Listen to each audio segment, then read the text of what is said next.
Hi, I'm Sam, your resident fantasy reader, And I'm Morgan, your romance reader, and we welcome you to Just One More Page. where it's never just one more page. Why are we so awkward starting these? I don't know. We never know where to start. It's weird. It's like, like when we get into it, we're good. When we get, Yeah. like, we're good once we slide into it. But it's like we don't have like an official like here's how we're going to begin. And so then we're just like, hey guys, what's going on? How you doing? Happy Sunday ish. Because I mean, we obviously record these ahead of time. Otherwise, they would never go up on time. Live. No, we record on Sunday and then we edit like we're a ninja. We're like, boo, boo, we're all done. There we go. Yeah, We done. We yeah, record them and Sunday. they magically go up at like between 4 and 6 o'clock in the morning. So we're up at like 2 a.m. recording. Totally. Yeah, totally. We're totally doing that. Yes. Yeah. Well, I have something I want to tell you, Sam. Okay. Listen, I was really excited last night because I did not realize that Taylor Swift was releasing her new album. Uh-huh. And I wouldn't really necessarily call myself a Swiftie, but I do really like her music and I love to write to her music. And so I was really excited the album came out last night and like, oh, a couple songs I really like so far is like Down Bad, that was really good, or I Can Do This With a Broken Heart, which is a banger, but it's really sad if you listen to the lyrics. I Hate It Here, and oh, Who's Afraid of Little Me? Great song. But so I was like showing my mom these songs, right? Because my Yeah. mom likes to listen to Taylor Swift with me. And my mom was like, I was like showing her each one. I was telling her like, the story behind it. I'm like, oh, this one's because of for her ex. This one's for like her new boyfriend. And my dad was like, oh, is that the new Taylor Swift songs? And I was like, yeah. He's like, isn't her album called like The Torture Poet? Like something. I go, kind of, yeah. And he's like, my dad was like, didn't her album come out at midnight?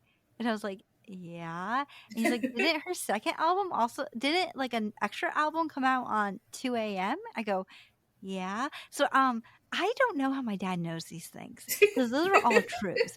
Is my dad secretly a Swiftie? He might be secretly a Swiftie. I didn't realize there was a Taylor Swift album out until I think I was scrolling on TikTok waiting to pick up my kid, and like people were talking about like all the songs and stuff, and I'm like, oh yeah, that's right, that was this month. So Yeah. Yeah, it's really good. I mean, I feel like Taylor's such a really good writer and all her songs are really good. I mean, there's one song that she wrote, which is like, I think the song is like, But Daddy, I Love Him. And it's like the song is all about like, I know he's like toxic, but daddy, I love him kind of thing. And I think in some ways it's a nod towards her fans who are always like kind of on her butt for like liking certain people, or I don't yeah. know. I kind of have a feeling for that. But there's a line in the song where it's like, but it's like, but daddy, I love him. I'm having his baby. And I was in the middle of eating my bagel and I choked on it. And I was like, oh, Oh what? She's gosh. having a baby? And then her next line was like, just kidding, just kidding, you guys should see your faces. I feel played. I feel attacked. I feel like I'm a personal victim of Taylor Swift. How dare you? But it's if you haven't listened to her new album, you should definitely check it out. I'm sure my dad has, but go check it out.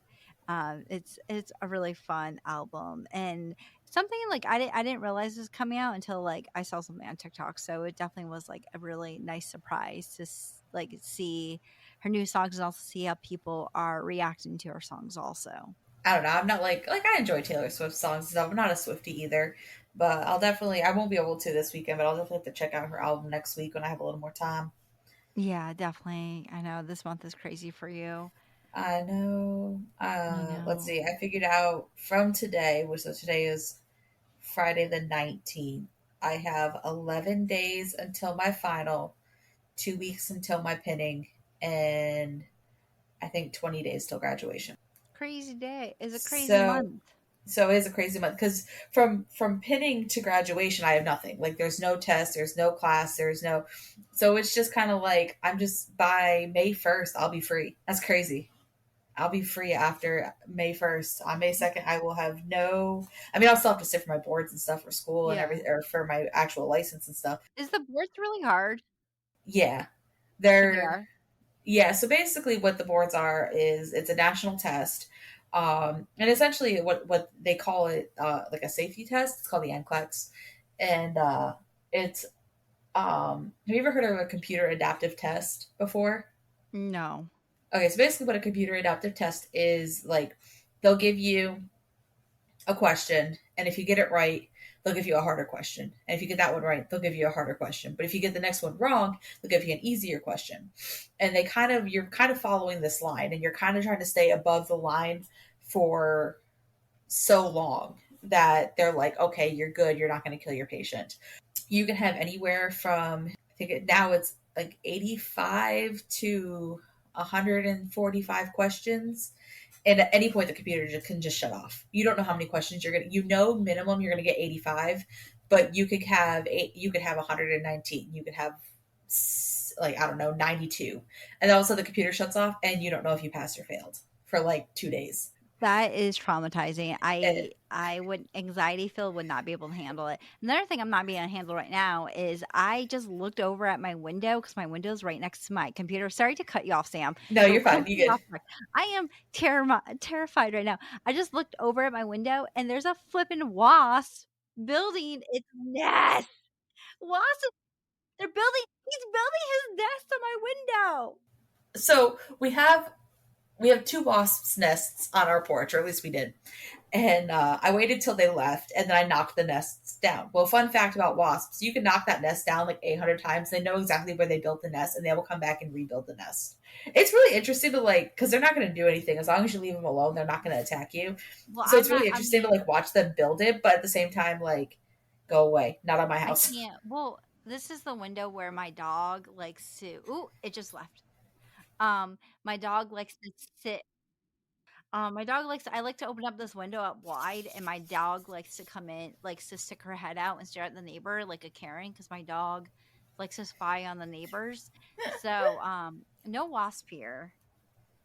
No, Yeah, no wasp. no. No, absolutely not. I'm sorry to sidetrack you. I am No, you're really fine. excited to. I was gonna tell you the horror story of what the NCLEX is, which is essentially they could test you on anything you've learned in your entire nursing career as a student, from day one through the entire 2 years. So good luck, and hopefully you remember everything you've ever been taught, because they everything is free game, and there's some weird ass crap we've learned, and so that's been, Well, I was saying, I know that my mom has to do like a test. It's not like it's because my mom's a therapist, yeah, so she has to do a test that's kind of like that, but it's for, I forgot what it is. It's for some sort of licensing, and it's kind of like yeah, that too. It's really, really difficult. Well, I feel like we ramble so much, so yeah, let's talk about while you're here. So we are going to be talking about the Midnight Library, and some trigger warnings before we even talk about this. I do want to say that there is depression, self harm, suicide, alcoholism, death due to drugs. So just please keep that aware if you want to read the Midnight Library. But me and Sam have decided that we're going to do something different this month, and every month one of us is going to choose a book that's already been released, and Sam chose the Midnight Library for us to read and discuss. And so, Sam, do you want to tell our fellow listeners what this book's all about? yeah. So the Midnight Library, essentially, I guess, like, the short summary is that Nora Seed, she has this depressing life, and she basically doesn't want to live it anymore. And so she decides to unalive herself, and she ends up in the Midnight Library, where she has the possibility of choosing many different versions of her life, and being able to see how her life would have worked out had she made different choices, while she was still alive. I loved this book. I didn't know how this was going to turn out. I didn't know what to expect from it. I thought the idea was really interesting, and I've heard really good things about it, so I was kind of like hoping that my feelings didn't get hurt. And I love this book. I like it was so good. I gave it like 4.5 stars. Like, loved this book. I'm glad you really liked it. I actually have heard so many good things about this novel. I've heard, like, a couple of my friends have actually read the book, and they've said that it was a really good, like a really good book. And I honestly think that this novel changed me in a way that I couldn't comprehend in the start of the novel. And I won't lie, I totally did cry in the start of the novel because I think it was really hard. read in the start because we all have I feel like we all have in some way felt like the way Nora has felt in the beginning Hmm. of the book, where you have all these regrets or you feel like you're stuck at like stuck in your life and you feel like, I could have done this and this and this and I didn't, and just feeling very much down. And so that part in the beginning of the book was very hard to read, and really hard to like kind of get into. But I think after that, I realized that through this novel, that regrets aren't really a bad thing, but yet there are stepping stones that made you who you are.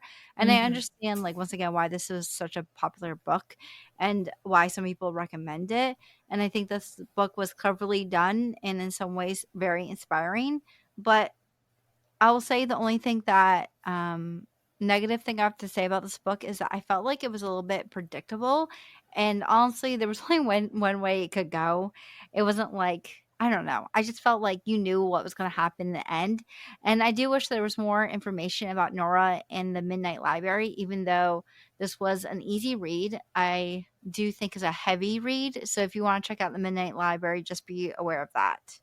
Yeah, I mean, at the end of the book, I was just like I didn't even know how to explain it. I was just like, yeah, I could do anything and make any decisions and whatever. Like I like had this like energy of like because a lot of this book talks, and we'll get more into it in the spoilers section, but a lot of this book talks about like philosophy and like regret and choices and everything, and you're just like, I mean, you how this book is going to end.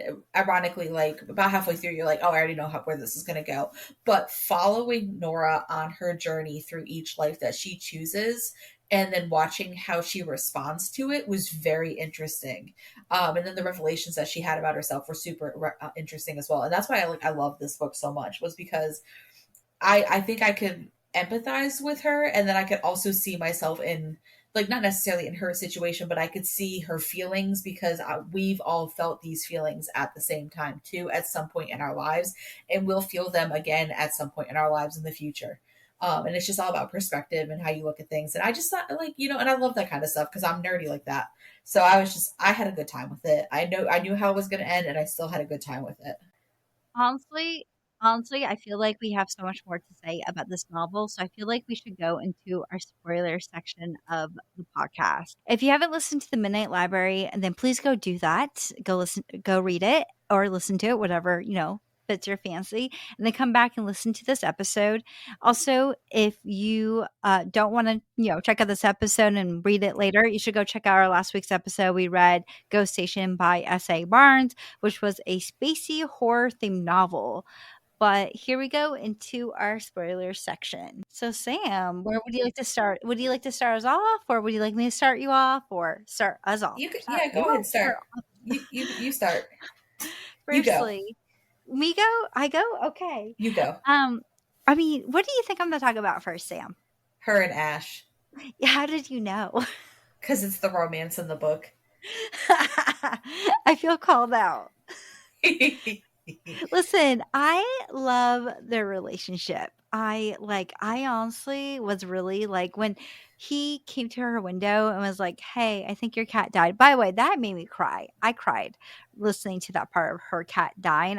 It broke my heart because I obviously love my dog a ton. If someone came to, I mean, obviously I would hope I know if my dog was out of my house, but like it would just break my heart.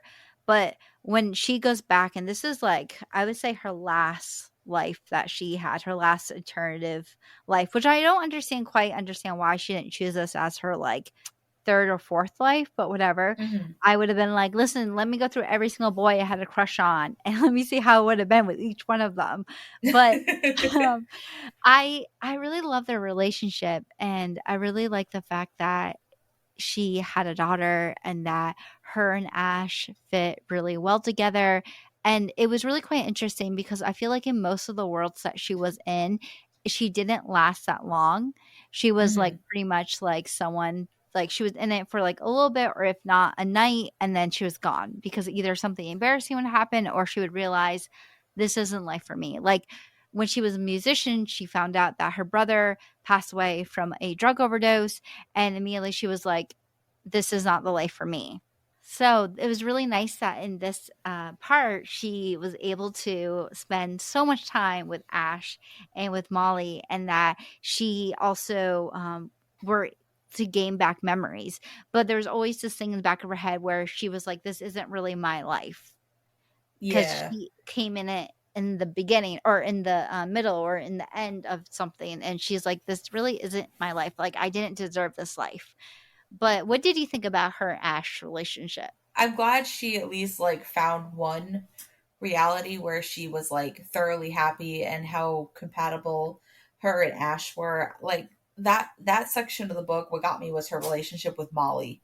And the fact that like in the beginning of the book she had been talking about how she didn't really want children. And then at the end of this section, she was like, I love you, Molly, like always know that I'll love you. And like she just like she had the family that she never knew she always wanted.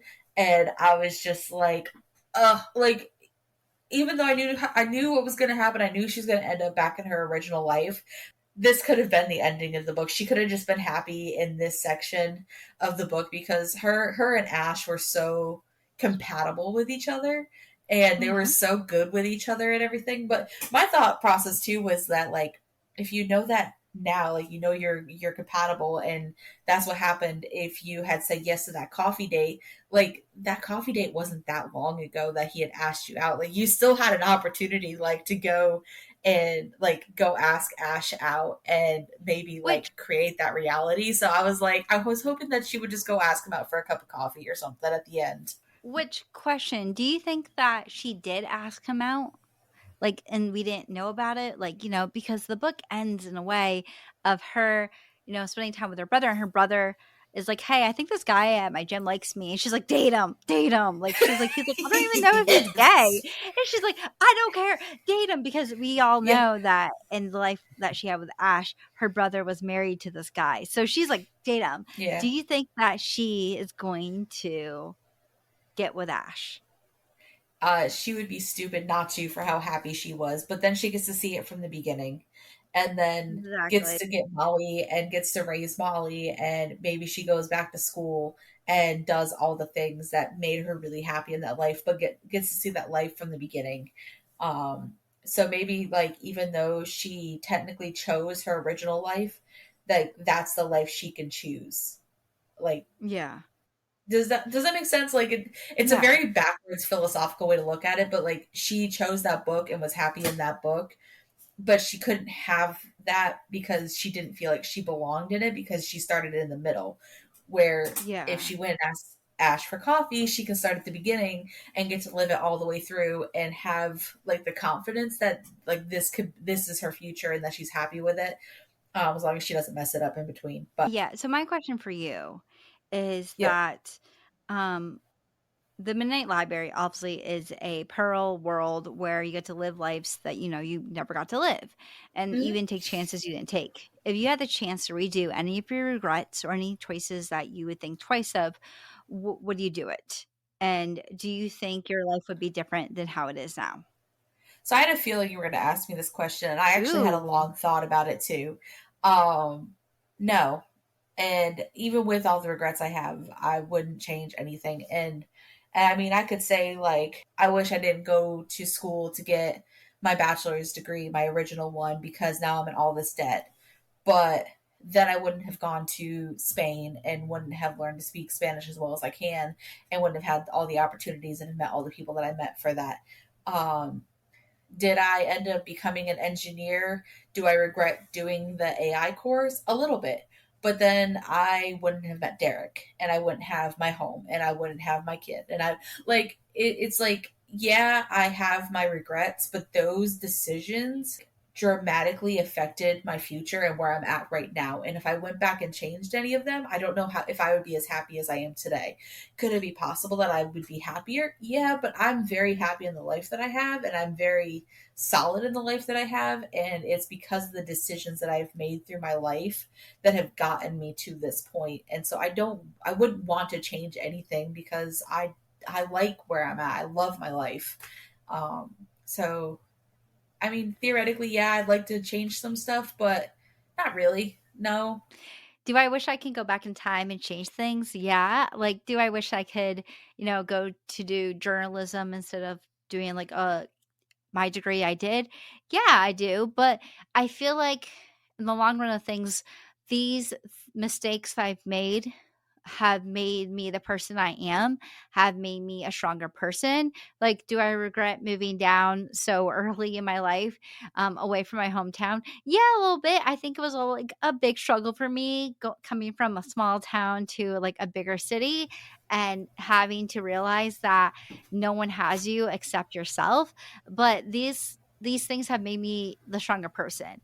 But I will fully admit that I think that this novel has made me realize the stuff that I regret and the stuff that I can change now. Like, one of the things I really regret Mm-hmm. is that writing. Like, I used to love writing, but I've had all this writer's block and I felt very overwhelmed and very much of like, I'm not good enough, like kind of like imposter syndrome. And I think that this book has made me realize I don't want to be 6 years old looking back at my life and being like, I regret I never really made an effort with my writing. And so like Yeah. after I read this book, I've been writing a lot more. I've been I made a goal to myself that even if I'm writing shitty, even if I don't think it's good, I'm still gonna write every single day, and try to be better. Because I think that that's the Yeah. one thing about this book is that it makes you realize like the regrets you have and the ones that you can change and the ones that you can say, huh, that's what makes me the way I am. Yeah. I So think there was a moment in the book where she had said something along the lines of like, basically there's what's in front of you and then what you can see. And like when she looked at her life from the outside when she was with Ash and she went back to, was she in Bristol, I think, and then saw it like almost like through a different lens, and she saw the people that she was close to and how she affected their lives and everything. There was another thing too, they said it was like, don't like jerk off, basically don't jerk off the small stuff because that makes all the difference. It was like her interactions with the people around her and everything, and I was just like, like that makes a whole ton of sense and everything.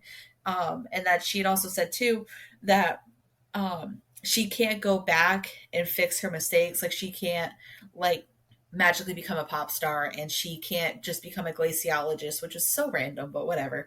And that polar bear scene, oh my gosh. But like she's all Sam, those people. you never dreamt of doing something like that as a kid?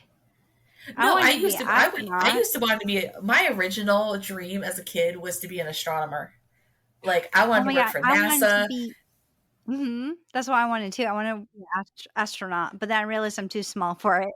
Okay, I didn't do that, but what's stopping me now from when I'm done with school to do the research, to go look it up, to learn about space and learn about planets and everything? Like nothing is stopping me from doing that. Will I go back to school and change my career? No, I love being a nurse. I love it, and my choices brought me to being a nurse, and I love this field and everything. But she made a really good point of like, yeah, she may not be able to go back and change her choices, but she's still all of those people, and she can be all of those people, and that like means that she has the ability to take control of her future and change where it's going, and it doesn't seem like as bleak anymore. And I was like, oh my gosh, that's so true. Like I could totally do whatever I want because I still have, as long as you're breathing and you have your brain and you're still mobile, you can do anything you want. And like I'm like, that's just so incredible to think about. Like obviously not everybody has all the opportunities that everybody else has, but like you still, as long as you're here and you have the mindset and you want to, you can do anything and be anything. And that just because life seems a little bleak now doesn't mean that it can't change. And I'm just like, I don't know, I got all of my feels in this Exactly. book. I know this book made me cry, made me like feel certain ways, and I think that's the one reason why this book is so popular. So, the Midnight Library is obviously a library, but we do get introduced to Hugo, which is another character that is in the in between. And Hugo's like his in between is not the Midnight Library. It's not a library. It's a video rental store. Do you think that your Midnight Library would be a library, or what do you think it would be? Honestly, I think it would be a library. Do you think it'll be a I don't. I library? mean, I don't know because each one of their, I guess, I'm going to call it a mind palace, like a Sherlock reference. I'm going to call it a mind palace. Has another person there, and it's a person who was a big part of their lives. So I would say, like, I don't know, maybe my midnight library is a chorus room with our chorus teacher and the music that I could choose to choose different lives. I don't know. I mean, I guess in some Or ways, the midnight library is where you felt the most safest. Like, yeah, that's what I kind of view it as. Like, the place that you go is your home. yeah. And also, I like the person too, also feel like they made a difference in your lives. You know who made the biggest difference in my life, and it has nothing to do with middle school. It was actually my sixth grade teacher. Oh, Um, really? yeah, people used to like fear monger all the people going into sixth grade and being like, "Oh, if you get this teacher, just watch out. She's a hard ass." Blah blah blah blah blah. She had expectations. She was not a hard ass. And I don't think I would be the student I am today if it wasn't for her and her calling me out on my bullshit as a sixth grader. Because I don't think I would have put as much effort into my studies as I did through middle school, high school, and college if she didn't like set me right in sixth grade. So I feel like she projected me onto the right path. And ironically, now she's a nun. I don't know. She just like retired and became a nun, and Oh, I still really? talk to her, and That's she's great. Yeah. I love that. I think my So person would be, I'm trying to think. I think definitely there was this, I don't remember her name. That is that bad? Like, I remember her name, but I don't remember her name. She was this woman, and I used to volunteer at this program. It's called Meals on Wheels. I volunteered it from like senior year to like all the time when I was done with college. Like whenever I would go back home, I would always go and work there for free, and we would make meals for senior citizens and go and deliver it to them. And she was like the person who like taught me a lot about cooking. And so I feel like she'd be my person because I feel like, if I had a midnight library, I'd like to say it would be a library, but I think mine would be a kitchen because I love like yeah. cooking, and I think that would just kind of make sense for me that it would be cooking. Um it was so another question I have for you is that Nora goes through so many different realities from marrying her ex to owning a winery. Which reality did you find the most interesting? And which reality would you like to be in if you're So Nora? the reality I found there was two I found really interesting. The first one was her pop star life because like she was like, "Oh my gosh, like because we've all dreamt of being famous and like everybody knowing our names and everything." And I thought it was interesting that like she was like, "Oh my gosh, everybody knows my name and I'm popular and I've got all these millions of followers and all of our dreams came true and this is amazing." And then she found out the consequences of the fame that came with or like the consequences of fame and stuff and losing her brother and everything, and that was really sad. And the other one was like when she just wanted a quiet life, like that's all she wanted. She just wanted that quiet life. She was with Dave, I believe, and it was interesting to think like to watch her be like, I can't believe there's a version of me out here that loves him. um the reality I would have wanted to be in um, would probably be the fame one though. I think that would be super. It's just you always think about like what is it like to be famous. I would like to at least feel that for like 5 minutes just to see, and then to like come back to my anonymity and my little like our little podcast and our little corner of the internet and all of that because I Yeah. don't know if I can handle it, but it'd be very interesting Yeah, to I'm not like sure which one I would be able experience to it. handle, like, if I'd be able to handle the fame one. But I definitely think I would do the Ash one, like, because I'm a hopeless romantic, and I think that's cute how Ash was with her and how she was with her daughter. And so I definitely think I would go into that universe. Do you think that there was a reason why she couldn't stay with Ash and Molly, though, now that I'm thinking about it? I think she felt like she was intruding, Mm, like she took away that version of hers reality. I guess if that makes any sense. I don't know how to like verbalize it, but like she wasn't. She was in the position of herself and took away that alternate self's ability to live that life that she built, and I don't think she felt like that was fair. and right to be in that position. But at the same time, she loved it too, because when she had to go back to the library, she was like, I chose that life. That's the life that I wanted. Why let me go back? Like, I want that life, or give me like a different variation of that same life. And um I think that also gave her like more of the will to live. But I feel like she just felt like she was in a position where she should not have belonged, because it wasn't right to take her alternate self's position in that life. This is very confusing. This whole book like will mess with Yeah, your I mean, mind. that's another question I have for you. Do you think that this novel changed you in some way? It definitely made me think a lot about my life and choices that you make and stuff, because sometimes, like, some decisions that you make don't feel like big Yeah, decisions. They're quick. They're really quick decisions, and you don't feel like they're going to have as much of a ripple effect as they do. Like, obviously I don't want to get all existential crisis about like, what am I going to eat for dinner tonight, because it's going to like affect me 20 years down the road. I don't know. But like, it's all these little choices that add up into like all these yeah. big moments. And I'm not saying listeners don't have an existential crisis I about like mean, little do it. things that If you you like do, to have one, but do it. it, And then but listen to Taylor but Swift it's for doing just it. it's just interesting. Oh, I know. Then and then Yeah, cry in the shower. Um, but like, it just, I guess, makes you sit in reality in the present, because we're so future yeah, oriented that like it kind of just makes you sit in the present for a minute. And I know this will wear off eventually, and we'll go on to the next or book, and forget. like it'll all kind of go into Yeah. the back of your mind. But for now, I'm kind of having an Yeah, existential and I think that crisis. this is a book is a good reminder to remind you that to go out and make those choices and to try something new and don't let anxiety, hold you down or depression or anything like that. Even though I really feel bad for Nora in the beginning of the book because not only was she feeling like, that she doesn't have any friends because of the fact that she told her friend that she couldn't go to Australia, I think it was Australia, last minute, and then Mm. she cut off her engagement with her ex, which, by the way, her ex was an ass. And I'm glad, Yeah, and he also, like, was.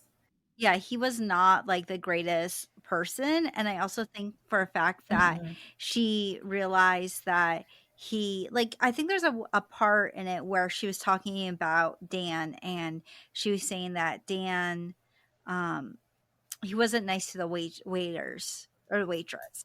And I was like, she's like, I didn't realize it now, but I didn't realize it then, but I realize it now how much of a ass he was. And I think that that kind of shows that in that moment, you can regret things, but once you really have them, you might not regret them because they might not be the best situation Yeah. for you. But I also really like the fact that we got more scenes with Hugo. So Hugo was another person that was stuck in the in between. And while Nora was really sad, like Nora really wanted to find a place for her. Nora wanted to find a place where she could live in this reality. Well, Hugo wanted to try many different lives. Do you think Hugo was able to get out? Uh, I don't think he had the opportunity, because he was sitting in a hospital bed with a really bad Yeah. aneurysm. So I feel like Hugo knew that once he stopped living, he was going to die. Where I think Nora, once she stopped trying to die, she was able to live. Like, they were in opposite sides of the spectrum of the same idea. So I feel like Hugo's just gonna kind of live in the in between. But you know what I think would be super interesting is if he just kind of appears in Nora's like current life, like as it is, and just like says hi to her and says, I'm still in like the movie store or whatever. I don't know. That'd be Yeah, super I think it would have interesting. been really cool. And that's why, like, a thing about this book that I wish happened was that I wish there was more of a, like, what happened in the end. Like, does she get with Ash? Does she contact Dan and tell Dan off? Does she, um, the whole thing, I guess, with her playing with her librarian, that was really cute. I really like the fact that she reconnected with the librarian. But I guess I just wanted more to know how she was changing her life even more. But I will believe it in my head that she got with Ash and then eventually got Molly again, and she was able to live a really, really, really good life. But I do want to Yeah. ask you final thoughts about this book. This book will give you an existential crisis, 110%. It starts off a little like odd, and you don't really know what's going on, but after a while you kind of like find the patterns that happen of like why she's not happy in those lives. And I think it really makes you sit back and think about if you would truly be happy in a life other than the one you're in right now. Um, so if you read this book, you're definitely going to have a little bit of a reflective moment. At some point in this book, you're going to reflect on your life, and I think that's really interesting. And I feel like everyone's going to react differently to this book, but I feel like it's worth the read. I feel like it's a necessary read. I'm giving it like 4.5 stars. I loved this book, and I definitely think this should be like mandatory. Like everyone should have this on their TBR 110%. Yeah, I completely agree. I think that for me, this book has made me realize my regrets I have and what I want to do to change them. And also, it's funny in some ways that has made me given the kick in my butt to start writing again and to start like actually putting things that I really want to do first. Because I definitely think, at least with my writing, I've pushed it off a lot because I'm like, oh, I just don't think I'm good at it. And I don't try anymore because I'm like, well, what's the point? But like, the point is that a couple years ago, writing was fun to me. It was something that like, I just had fun doing. I didn't think about people reading it. I didn't think about getting published. I didn't think about any of that stuff. And so this book has kind of made me realize of like, do what makes you feel happy. And yes, you may have regrets in your Mm-hmm. life. You may not take the bright path, but if you want something or you want to do something, you can do it no matter what. So yeah. Oh, what did you rate the book? 4.5. Oh yeah, I rated it 4 stars too. I just felt like the only negative was that I felt like some lives were like I felt like it was a little bit too repetitive with some things, Mm-hmm. and I wanted more story with her and Ash. But because I'm a hopeless romantic. Well, talking about romance, so next week we're going to be reading a book by Emily Henry, which is called Funny Story, and this is funny enough our well funny, but funny enough our third novel we're going to be reading from Emily Henry. We read People You Meet on Vacation. We read Beach. It was a Beach Read we read. No, it was Happy Place. Happy place. Happy Place. But this book follows Daphne, and Daphne has always loved the way her fiance Peter told their love story until she realizes that Peter is in love with his childhood friend Petra. Now, Daphne has to start a new story, stranded in a beautiful Warning Bay in Michigan without any friends or family.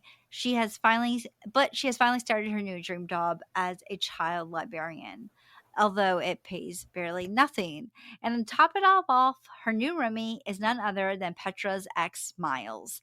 Miles is the complete opposite of practical button up Daphne, whose coworkers have a running bet that she's either an FBI agent or in the witness protection program.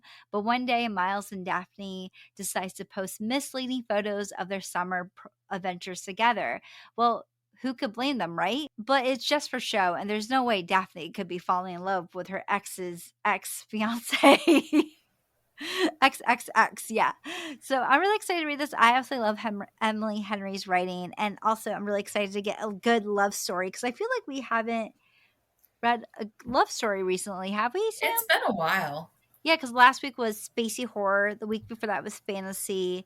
And then you were, well, I read a romance novel with a guest, but I haven't read a romance novel with you in a while. So Yeah. get my feels and I get to like sit while reading and kicking my feet. And yeah. But anyways, I hope you guys enjoyed this chaotic episode. But if you guys would like to support us, feel free to rate us as it does help push our podcast out there. Also remember to check out us out on anywhere else you can stream a podcast, and also we do have a YouTube channel that just go check it out. And yeah, Sam will tell you about the rest of our socials. So if you think we are hilarious, fun fact, my friends, we are. Duh. We do have a TikTok. It is a Just More Page podcast, and for all the pictures, stories, anything else we decide to post, extra reviews and stuff, we do have an Instagram. It is Just More Page Official. So go check us out there. Go come stalk us. Slide into our DMs. We love talking to y'all, and we will see you all next Sunday. Yeah. Okay, bye everyone. Bye.